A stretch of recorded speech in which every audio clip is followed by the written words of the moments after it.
Hello, Future Tribe. Welcome to another episode of the podcast. On this episode, I've got Tahlia Cooper from Jaeke Collective. Did I get that right? Or Collection, sorry. You did. It's Jaeke. It's the Jaeke. little twang foot. It's Jaeke, yeah. Kind of How like how Givenchy, come? you know? Why did Uh, you why did you sort of um, go with that? Look, like my middle name's Jay, so it's spelled Jae. It's a little bit different to classic Jay. But when I started the business, because it's a Parisian themed boutique, I kind of wanted something that sounded a little bit unique, and also a little bit more premium. And I guess Jake kind of just like came into the mix. So Uh-huh. that's Uh-huh. what it is now. Yeah. Yeah, I mean, you've got to, I guess it goes to show you got to think a little bit more about your name than just sort of coming up with something. It's got to, like you've touched on, it's got to have that sort of Parisian, sort of European flavor to it. Have a Yeah, I mean, certain, it's a little bit bougie, isn't it? yeah. Hey, I mean, that's all part of sort of the vibe that you're going for. Not bougie, but the sort of Yeah. premium aesthetic. We sort of jumped right into it on this episode so far, but give me an idea of what you guys do first for those who don't know. Yeah. So basically we are an Australian online boutique. We specialize in both men's and women's fashion, and essentially the collection is sort of tailored around what I touched on earlier, Australian and Parisian, is that how you say, Parisian fashion trends. And I'd like to think that we're quite affordable and we're quite unique in market at the moment as well. Mm-hmm, mm-hmm. Okay, and when did you start the business? So I started this a little over 2.5 years ago now. I was working in hospitality at the time. I had a budding career in hotel management, and I was thinking to myself, do I really want to be in hospitality for the rest of my life? No offense, I love everyone in hospo, but I just felt really uninspired. And I thought, I had a degree in entrepreneurial management. I Mm-hmm. managed people for a living as well.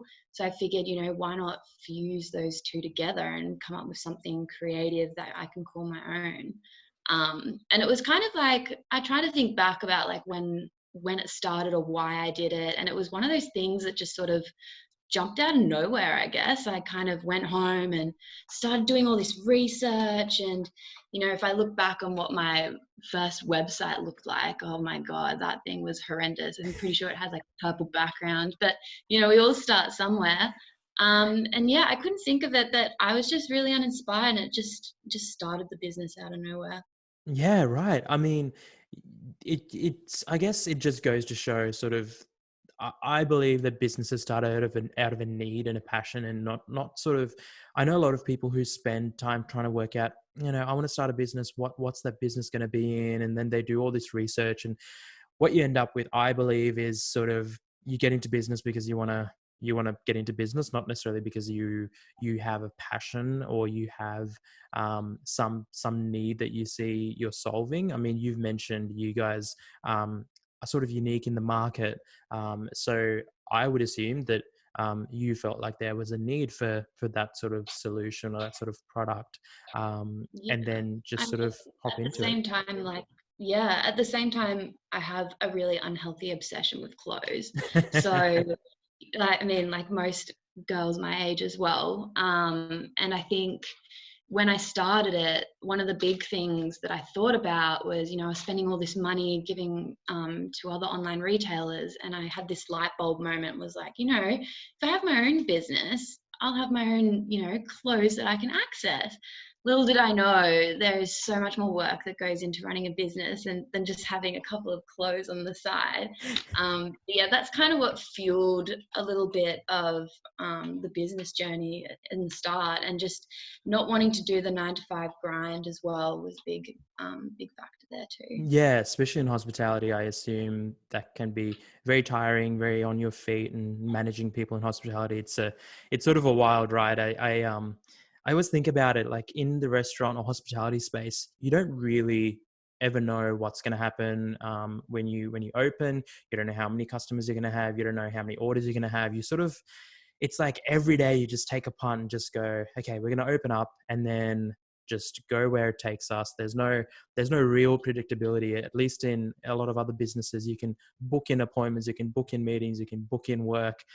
Hospitality is nothing like that. So I'm sure there's an element of when you got into your own thing, of having a bit more control and arguably a little bit easier even.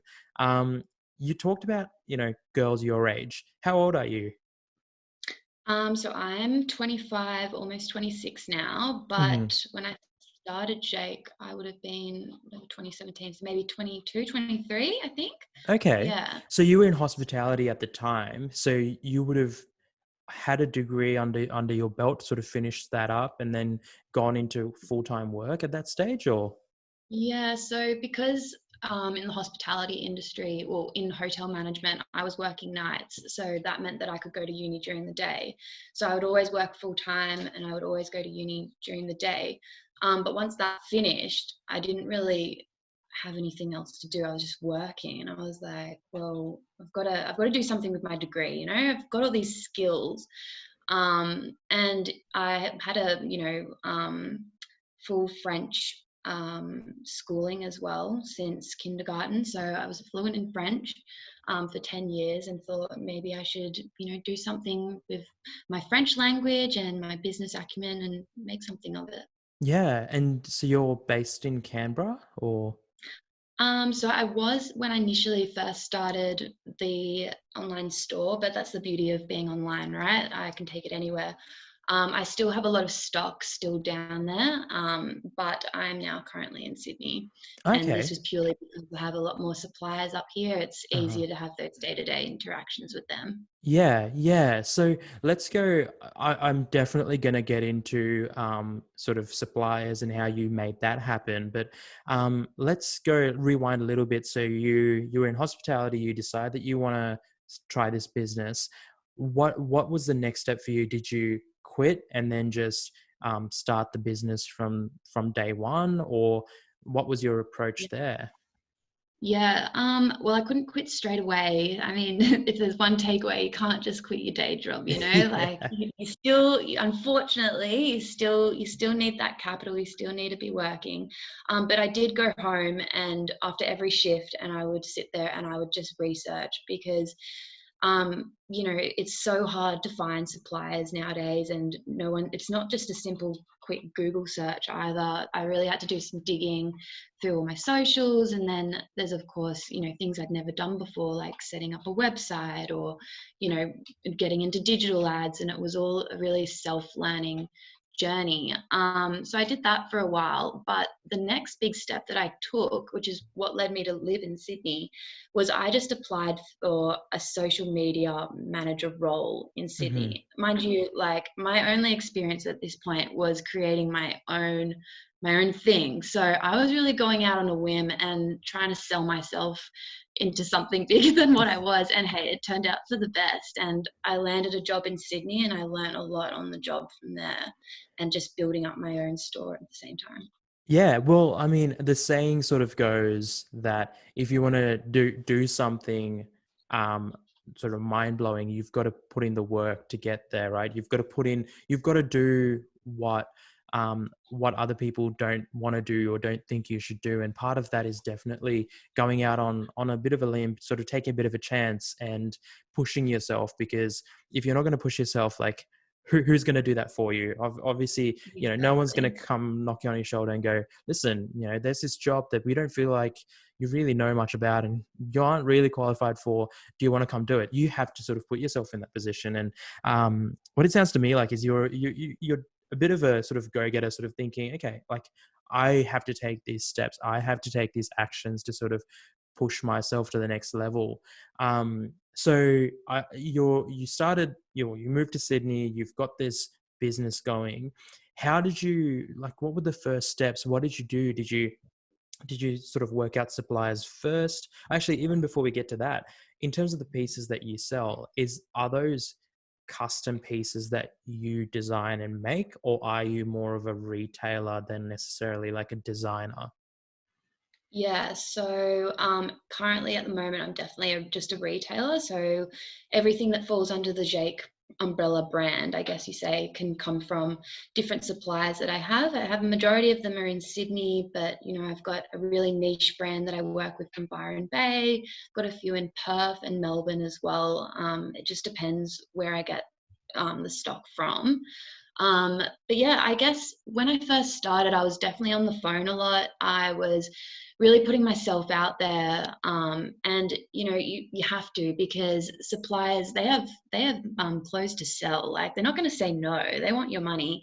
But yeah, I just put myself out there. I had to have a little bit of money saved on the side just to buy the first few bits of stock. But yeah, I run everything myself. I did the website myself. All my socials were run myself. And that's kind of what you have to do when you're first starting out as well. Like, you don't have much capital to play with. And yeah, that's how it Well, you've got to started, really. see if it sort of flies and if it gets traction first. Especially if you're doing it, based off your savings and not like some huge cash infusion from a big sort of investor or something like that. You've got to work within your limits. There's no point hiring a whole team if you've got to fire them 3 months down the line because your idea didn't even pan out, you know.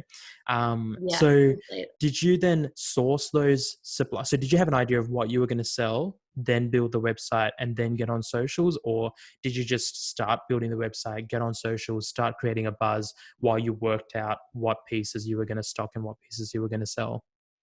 Yeah, I mean, I definitely looked at, you know, you have to think about um, what season we're in. So I think when I first started, it was spring, summer.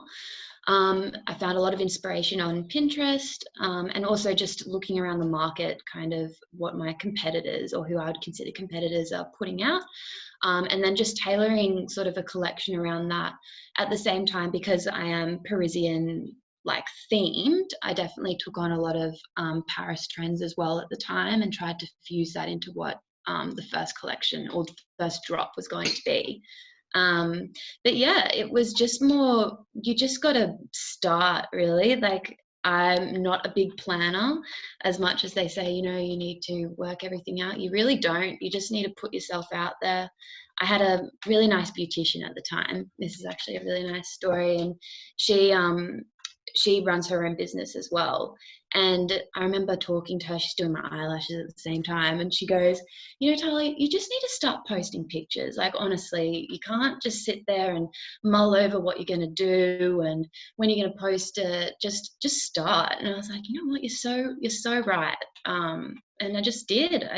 I got a few models together, some of my friends, and we just took some photos and away we went. Yeah, yeah. It's so true, right? You just got to start, and because people try and get it right the first time. Like I can't think of anyone who's gotten it right the first time. I'm sure, um, like you think back to even like your photos when you were like 15. You always look back and go, you know, what was I doing with my hair? What was I wearing at the time? Yeah. And that's all to say that you can't, at the very least, you're gonna look back at yourself and go like, I was young and silly then. Like, I was doing, like, trends change. I mean, I had the, Justin Bieber emo haircut at one point. um And it it's was trending, right? exactly, it was trending. So you look back and you go, I was very stupid to do that, or that looked ridiculous, but at the time that wasn't the case. And a Yeah. business is the same thing. You just got to start, and I'm sure you'll go back on your Instagram feed and think, oh, like, what was I really thinking at that point? Like, it's not on Yeah. brand, or it's not what it is now. But then that's what it takes to mature. Like, you have to do those things to understand what you should and shouldn't do, what's gonna work and what's not gonna work. You can do all the research in the world, but until you actually start doing it, like, it doesn't matter. And then, Yeah. you talked about getting your friends on board. I love that, because it's, to me, that's like actually gathering and looking at the resources that you can tap into that you've got right there with you. Because another person would have said, oh, I don't have the budget to hire models, or I don't know any models who'll do it for cheap, and come up with all these excuses. Like, well, Yeah. just get your friends. Like, I'm sure Yeah. if you ask your friends, come around, guys, I'll give you some outfits, we'll just have fun, take a few photos. And Yeah. then you could even ask them to post and tag your brand in those, and sort of start to look at how you can get traction in that sense. That's right. Yeah, really your network is, there's a saying, I think your network is your net worth. Yeah. And yeah, definitely it's kind of like an unplanned pregnancy, right? I haven't had a baby, but Is this your you're way never of gonna just be, telling everyone? yeah, no, I promise I'm not pregnant, guys. Um, but no, you're never gonna be, the most financially or emotionally ready as you want to be, and things are definitely just not going to be perfect first go. You just really have to roll with it, and you've got to let go of the pressure and perception of what you think others might think of you as well. There's a lot of stigma around that. People don't want to go for their dreams just because they think of, XYZ is going to think I'm weird for putting myself out there on video, or you just got to not sweat the small stuff and just take it one step at a time and have small incremental goals.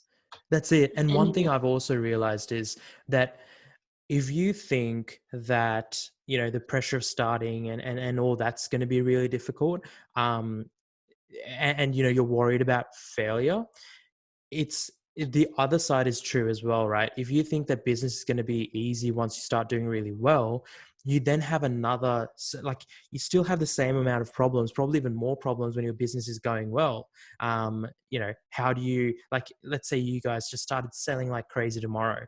How do you make that happen? How do you track, or how do you get the shipping out in time? Because people aren't going to wait for a week for you to dispatch something. How yeah, do you, handle any issues that there might be? How do you source all the clothes from suppliers? How do you fund those things? Like, people forget that it's not just failure that's going to be challenging. Even if you do well, it's going to be challenging. Like, I think there's this general idea that, business, like, as long as I do well, like, it'll be fine, it'll be easy, but it's never going to be easy. So you might as well, yeah, just try and just accept that this is going to be sort of your life, if that's the road you want to head down. um yeah, like, it's just something that I guess comes up more and more for sort of even running my business. um seeing that like doing well isn't gonna make it any easier. yeah. You talked about drops, and we've talked to um other sort of people before that do sort of that drop model, where basically, this is just for the listeners who don't understand it, is I guess it was really pioneered by like sneaker heads and sneakers, where you waited for a certain time and then all the stock just sort of released at that point, and then you'd have to wait for a little while longer again till the next drop. Do you still sort of follow that drop model, or now are you more of like a retailer where at any point you can just buy different um, items of clothing? Look, I'd say that we are a little bit of both. We still, if I ever do a shoot, everything gets done at the one time and then that will all drop on a specific day. I also like to take a little bit of time. Any sort of drop I do has a accompanying like campaign with it, just to give my audience a bit more of a, personalized feel. They can see a video of models wearing the clothing, and it's just a little bit better than just putting things up on the website.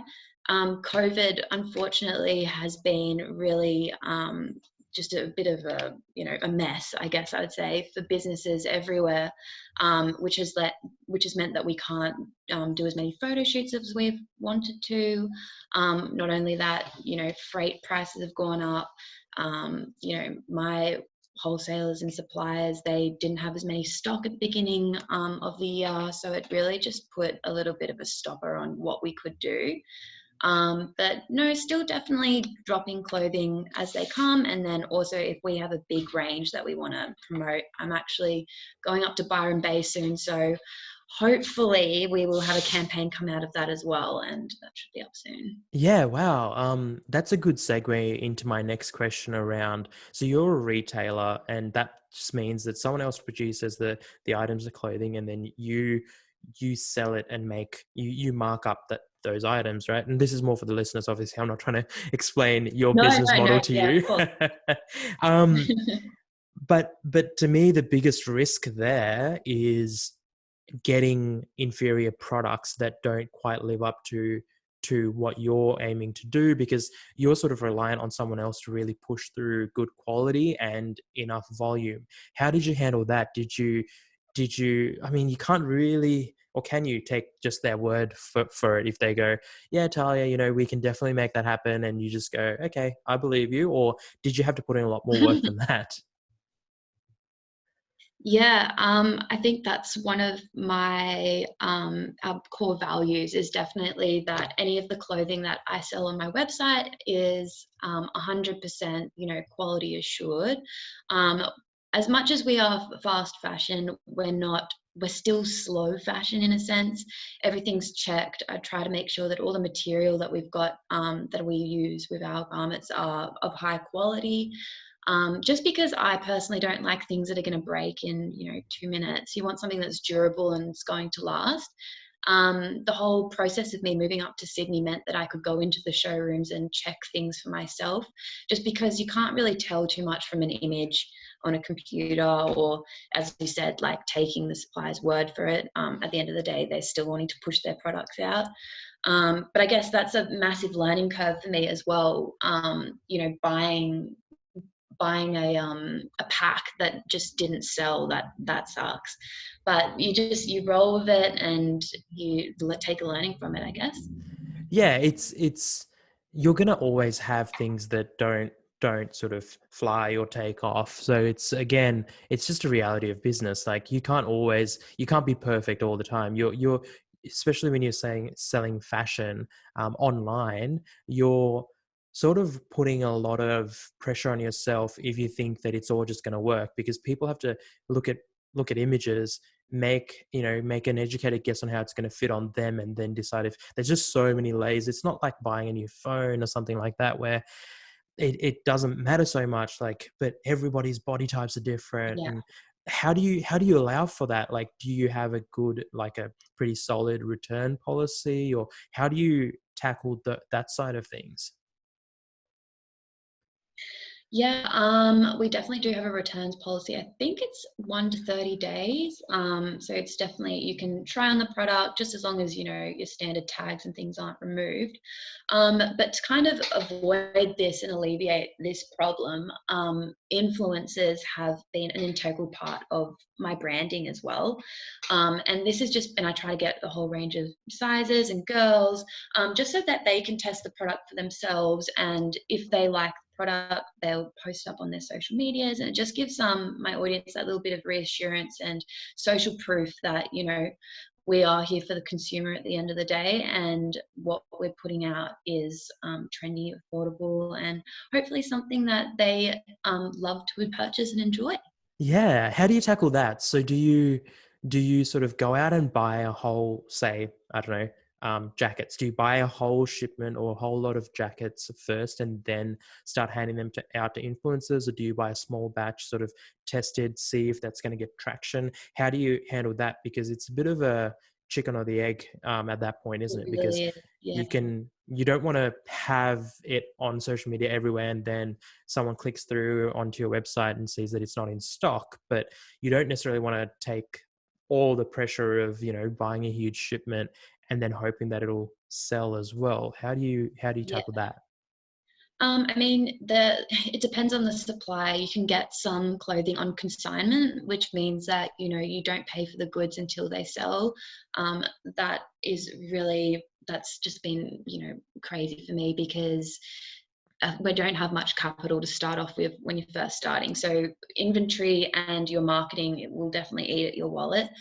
So having clothing on consignment really helps. But also, it's just with business, it's just about taking a risk. You've just got to monitor fashion trends and what other girls, the competition, are putting out there, what they're liking to wear, and then also tying that back into why we started in the first place, I guess. And what's your Um, competition like? And like, how do they sort of position themselves? How do you see yourself in the market? Like, are there really big sort of giants that are very much within sort of a similar market to you, or is it fairly smaller boutiques in terms of? And also, you only sell in Australia? So we actually ship worldwide. Hmm. That was really exciting when I got a few worldly orders, I guess. I got one from the US, we've shipped to New Zealand, and also the UK now, which is fantastic. Um, but yeah, I mean, it's the digital age, right? You've just got to grow with the trends, and new things pop up all the time. You just got to be on top of them. I'm a huge advocate for TikTok. I just think that you can learn so much off that platform, and really just you've just got to grow with the market, I guess, and otherwise you'll be left behind. But in terms of competition, the market's always going to be saturated. You've just got to find your unique selling point or your USP to stand out. When I first started as well, it was all in Canberra, so there's quite a booming, women in business down there as well, and they're quite supportive, and I think that really helped us grow in the beginning Yeah, and so made us you stand a tapped little into, I bit guess, differently. tapped into that network as much as you could there. Yeah, definitely. There's heaps of pages or social platforms now. It's all about women in business, and it's girls sharing their knowledge and empowering others to start their entrepreneurial journey. Like no more glass ceiling, right? We can do whatever we want. And yeah, just I think that's what you need to grow the community first. And I, coming from a small, I guess not country town, Canberra, but we're small. I Yeah. could definitely network around and grow that way. And then since moving to Sydney, it's only gotten bigger, and so I'm pretty excited to see where it goes.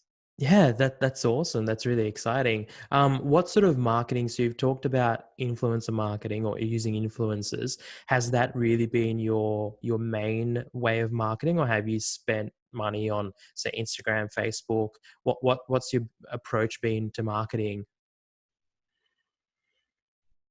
Yeah. Well, basically, since I had started, I had to learn a lot of skills for myself. Influencer marketing is one thing.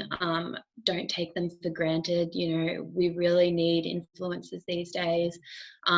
They are selling our product and they are doing it well. And they also have, a reliable audience that love them and love what they have to say. So I definitely think that is key and very integral to business. But of course, the other one and the big one is digital paid ads. So, Facebook and Instagram now, you need to learn Facebook Business Manager. You should not be boosting your posts. I don't know if anyone still does that, but please don't boost your posts. You need to get Facebook Business Manager. And I think Facebook Business Manager has a free course now as well. So you can just go on there and learn as much as possible. Yeah, there's so many places, so many resources that you can access nowadays to just learn, whether it's directly from Facebook or, and I don't think you should necessarily have to pay people. I think a lot of people make not the mistake, but think that paying for courses is going to get them results. But in reality, it's the execution. And you've touched on that a number of times. It's actually the doing and how you do it that's going to get you results, not necessarily the feeling that you're doing it, which I think some people just trick themselves into thinking, oh, I'm spending a lot of money on these courses I'm doing. Well, you're not really. You're just sort of paying people to ingest some information, and it's more important what you do with that information than necessarily the fact that you got the information in the first place. What do you think Yeah. about that comment? Do you agree? Yeah, no, like definitely. I think um, you know, you have the power to learn just as much as any agency or digital ad agency can do for you, and they will charge you so much more. But if you have the right mindset, you can definitely learn all these skills and upskill, and it could lead you to future opportunities as well. I love learning personally, and I thought that if and someone else can do it, why can't I? And yeah, I've run all that myself. I think I met a guy who showed me a couple of things on the site, and it's just all going well from there, really. What's your website based on? What platform? So we're on Shopify, which is super, super easy to use. And it's also, you can link, your PayPal, and if you have an Afterpay integration, it's quite seamless. Plus they have a variety of apps, which are super for any sort of retargeting or remarketing, and they can just slip right into your Shopify store. If you use I think there's like a Magento platform that's quite difficult to use. Shopify, I don't know what they've done over there, but it's really easy to use. Yeah, no, definitely. I mean, we at Future Theory, we build websites for clients, but for any client who can't necessarily afford to pay us to build something completely custom for them, Shopify is definitely something that we push them to because, yeah, I don't know what they've done, but they've really honed in on sort of setting up a website and they're setting up a platform that's quite good, quite easy to manage, but still powerful enough that people like you can, it's not going to hinder or limit your business working with Shopify. We've talked about, your successes and what's worked out for you. Do any sort of things come to mind that you would avoid next time around? Not mistakes per se, but things that you can sort of uh, point out to someone listening, thinking of doing something similar to you, just tips that you've learned the hard way? Yeah, I guess just you need money. You need a little bit of capital to start. Just have a little bit of an emergency fund. Maybe don't put all your eggs in one basket. So I guess, sometimes things won't sell, and that's just business. I definitely learnt that the hard way, buying a lot of stock that didn't sell, and it just sat there for ages, and I was like, wow, great, how am I going to get rid of this now? Mm. But it's all learning processes, and I think I'm still learning. And when you're in the thick of it, moving forward is so challenging, but when you look back, you're like, oh yes, I did that step which led me to this step, and it all kind of works out and balances out in the end. I don't think anything's a failure, it's an opportunity. Yeah, none of that stuff. Let's put it this way: if you learn from it and move forward from it, you're never gonna turn back and look at those opportunities as things that brought you down. It's where you look at it and take it too hard, take it too personally, is where you would turn back and sort of think about it as something that really affected you. But as long as you move forward and sort of learn and apply those learnings, at least that's what I've found. You just look back at those things as little things that, next time around, I won't buy as much stock. Or remember that time Yeah, that I bought way too much stock and struggled to sell it? It becomes more of a sort of a talking point than necessarily a point of inflection that had you sort of trending downwards. No, yeah. I couldn't agree more. Um, what are you hoping to do moving forward, looking at the business? Yeah, I always have so many plans, I definitely think we're still going to be growing the community a little bit more. I am currently in the works of designing a couple of um, clothing items as well. However, I've been saying that for about a year now, but it is coming. It's coming soon. So that's all just sort of on the back burner. But a new campaign should hopefully be launching once I get up to Byron Bay. I've also got, a social media guru who's going to be sitting down with me and helping me through some of my social tasks, just because it's so hard to manage these days as well. And keeping yourself accountable for posting every day. It does turn into a bit of a chore. But yeah, I think the future for Jaeke is just to keep the traction, keep going where we're going, and hopefully just launch more and more clothing. Yeah, that's very exciting. You talked about your community. What platforms are you on, and um, are you using specific platforms in sort of certain ways to sort of tap into those strengths? Yeah. Yeah. Yeah.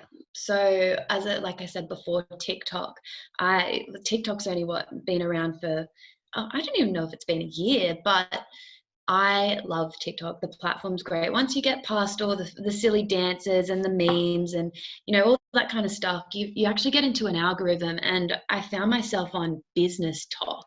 Uh-huh. It's a thing. And there's business talk and there's stock talk. So people talking about stocks, there's, all these crazy talks, but I found it super informative. And there's some really, just your everyday people putting up tips and tricks. And I've learned so much from there, just in really small, digestible pieces of information. So I highly, highly recommend learning anything through TikTok community. But of course, there's Instagram is my main platform. There's a lot of, like I said, there's the Canberra-based, community of entrepreneurs, but there's also Facebook pages, and just everywhere around you, really. Like, I think COVID's really brought out that drive in people to start something of their own, and yeah, you can find it. You can find inspiration wherever you are. Yeah, yeah, and there's like we've touched on. There's just so many resources out there. There's so much information that you almost don't have a reason not to do what you're trying to do. But keeping in mind the realities of, like, you don't have to quit your job to start this. It can be a side hustle that you then use to replace your main source of income. It doesn't have to be sort of an all or nothing. There's no reason why you can't do sort of what you were touching on, working nights, studying during the day, and then fitting in the business around it and seeing sort of how you can go from there. Where can people find out more about you and the Jaeke Collection, and more about what to buy and what you guys sell as well? Yeah, well, we're main source is on Instagram. We do have a Facebook page as well. Our handle is jaeke.collection, spelled Jaeke. You got to say it with the correct tone. But we are also on Pinterest. We've got a TikTok account now. We do have a YouTube, but nothing much has been posted on there yet. So any social channel, just search for Jaeke.collection and you'll find us. And your website? So www.jaeke and it's -collection.com. Nice. Awesome. Are you ready for the top 12? Yeah, let's do it. Yeah. Okay. So top 3 books or podcasts that you recommend. Yeah, so if I'm completely honest, I used to love reading, don't get me wrong, but in recent years, I haven't really read all that much. In saying that, I did read Sophia Amoroso. She's the founder of Nasty Girl Vintage. She's kind of similar, similar to most people, I guess. She was a college, well, not similar to everyone, but she was a college dropout, didn't really know what to do with her life. She had a knack for thrifting, and this was kind of back in I think it was the eBay and MySpace age. She was uploading photos, and now she's sort of running 2 really successful businesses. And her book was just all about the highs and lows, and not being this entrepreneur that people might think that you should be when you first start. She just started from the bottom. Another one that I read as well is just the Fashion Manual by Fashionary. It's basically like a visual guide on how to start your own business, from a sort of product and branding perspective.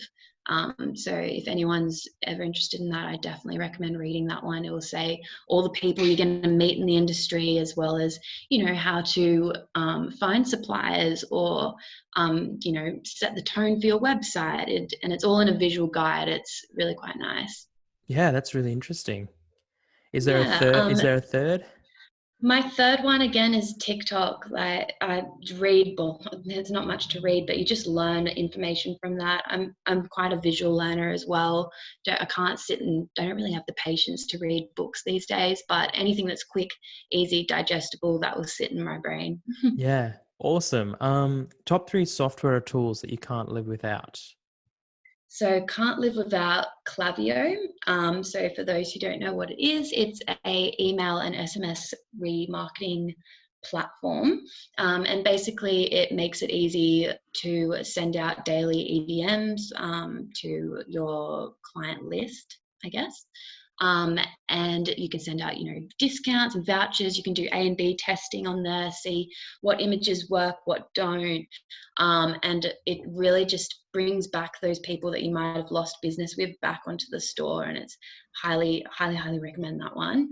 Another one would be, of course, Facebook Business Manager. This is all your digital marketing tool, and where you can do all your paid ads. You definitely need this when you're first starting out. Even if you don't put too much money in, you need to have that presence to, you know, go out to like a cold audience essentially, so they know about your business. And then thirdly, I use a lot of apps. Apps on my phone. I love to do everything on my phone. So I have an app called Iconosquare, which is a post scheduling Mm-hmm. tool. So if you're very time poor, you can actually the week before plan out what you're going to do. I use an app called Preview to do that. You can move around, you know, how your social feed is going to look, upload that onto Iconosquare. And they also give you a bunch of metrics as well. You can spy on competitors, what their best hashtags are. You can see your own metrics, what people are liking, how many views, etc., etc. Hashtag Expert is a great app as well. If you're time poor for hashtags, just download that, type in your niche, whatever it is. It could be women in business, and it will come up with 1,000 hashtags that you can use, and you just click them all, save, upload onto your post. Easy. I feel like those last two, like I've heard of both of those before, but I feel like you're like talking directly to me because I've been meaning to like really kickstart my Instagram presence again, my personal social presence, but it's always a time Yeah. thing. I do a lot of photography, and I have thousands of photos that I want to share, but I always get to this point where I'm like, you know, it is a chore, especially when there's just so many other things. There's clients that, you know, need to hear back from us, partners that we need to talk to. So yeah, I'm definitely, I think this long weekend, though silly me, I booked in a few things on the Monday, so I don't have the long weekend properly, but it's an opportunity to uh, download Iconosquare and preview as well. Absolutely. Yeah. 100%. Their previews, yeah, great, just because you can customize how you want the feed to look. What else do I use? I use quite a few things for making your stories as well. I think there's an app called, what's called Mogo, and it, like, you know, did not digitalize, it kind of animates everything that you want to put on your story, and they have heaps of templates and things that you can scroll through and add your own posts and photos. I definitely use all of these apps at once. You know, there's so many, I think, that just go through your app store. If there's some sort of, you know, thing that you're lacking or you'd like to learn more about or you need help with, there's an app for it. Yeah, Sure. such a good tip. Such a good tip. Top three mantras you try and live by. Yeah, so this was a hard one, but there was one that I heard recently where it was, if you achieve all your goals, you're not being ambitious enough, so you should always dream big.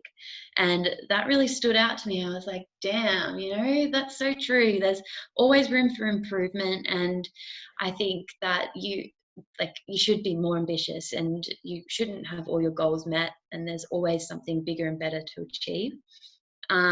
Another one that I feel very connected to is you are the most valuable investment you'll ever make. So that's, you know, whether that's knowledge that you're acquiring or, you know, upskilling yourself on something, the more that you do to invest in yourself, the better the outcome for yourself later on will be.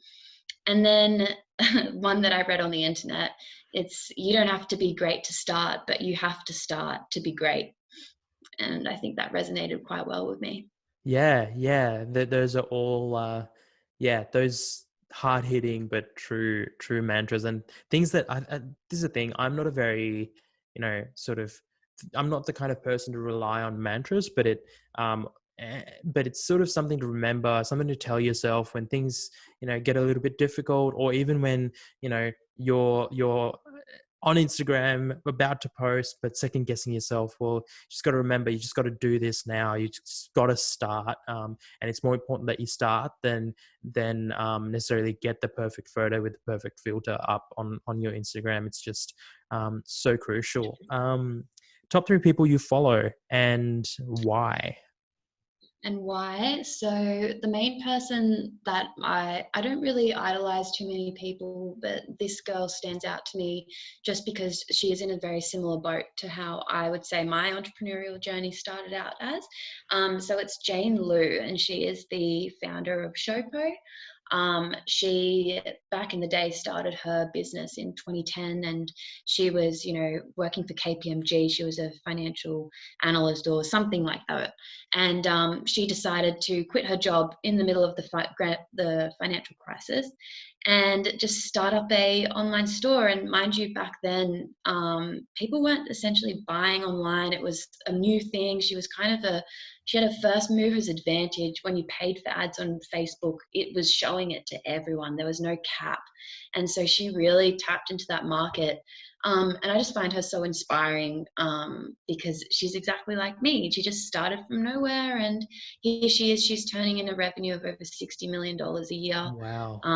That's probably, I think that's even an old figure now. She's probably doing more. More. And yeah, quite inspirational. Other people that I follow, again, these are all TikTok based people, your everyday people, but there is a handle, they're called Small Business Advice. There's this lady called Koh, and she's an ex Google employee, and she kind of gives little tips and tricks on how to run a website, or how to reach out to customers, and just little business advice tips, which I found quite useful. And then another one which I just like to follow is a handle called Product Design. I think, I'm not entirely sure what this lady's name is, but she just goes on about UX design, so customer experience, which plays a huge part for us. And you essentially want someone to buy something off your website within 3 clicks, and she kind of delves into the science behind all that and where you should be positioning things on your website. So definitely quite inspiring to watch her for Yeah. those tips as well. Yeah, that's awesome. I think the biggest thing, the takeaway from this episode for me is just your sort of belief, and I believe in that as well. Is one is just getting all this knowledge as much as possible, and always sort of be learning and tapping into, like, using social media. I think people think social media is just like a blanket bad thing, when in reality it's a good thing if you know what to look for and follow the right people. And then the other thing Yeah. is just like knowing and having the right mindset of, you just gotta learn, you just gotta push through, and you just gotta go through, and you'll be fine. Yeah, I mean, people are consuming content so differently these days. Just when you think, oh, there's so many people doing, running a business, a fashion business, or I've seen that so many times, you'd be surprised that no one's consuming content the way you are. And it might be the first time they've ever seen something that you come up with. And, you can be your worst critique, but there's definitely people watching you that are cheering you on, or maybe they're even slightly a little bit jealous, but you just need to push on. And my biggest piece of advice is learn as much as you can, and go for it. What a great note to finish on. Thank you for your time, Talia. Really enjoyed our conversation. Thank you so much. Thanks for having me.